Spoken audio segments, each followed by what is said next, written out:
The other thing we like to talk about after the bridge is shrimping. Shrimping ain't easy. Why do we call it a shrimp? Because when you perform it or you execute it correctly, you're going to look like a curled shrimp that's been cooked. All I'm doing is I'm taking that same bridging technique and momentum, and I'm just going to take my butt and body away from one side. And the way I do that is pretty simple.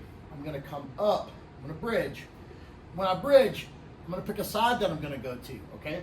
So if I'm going to go to this side right here, my butt's going to go out that way. So I'm going to bridge, and I'm going to turn onto that shoulder just like I was bridging before. But now my feet are going to propel my hips back.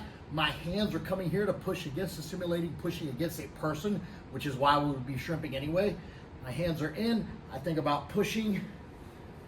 My hips are out. Bring my feet back, and then go the other way.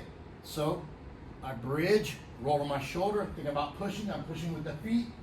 You'll notice there's very little of my body that is on the mat other than my hip, my tricep, my shoulder, my tricep, and my feet.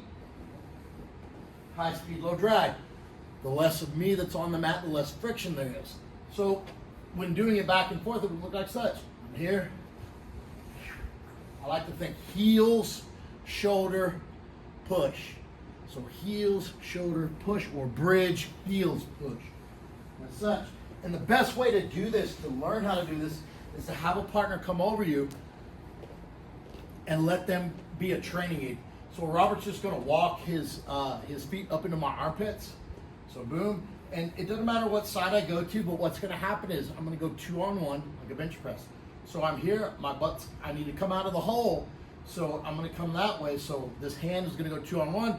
And what I see a lot of people do, especially in the skill building portion, is when we bring the partner in to help as a training aid, they bring the arm down and the tricep onto the mat, and they're pushing it from way up here, when theoretically it needs to be tucked in nice and tight. So I'm here, I'm gonna bridge, hands, so bridge, push, heels, he walks up, bridge, hips, through, he walks up, bridge, hips come through. Bridge, hips come through.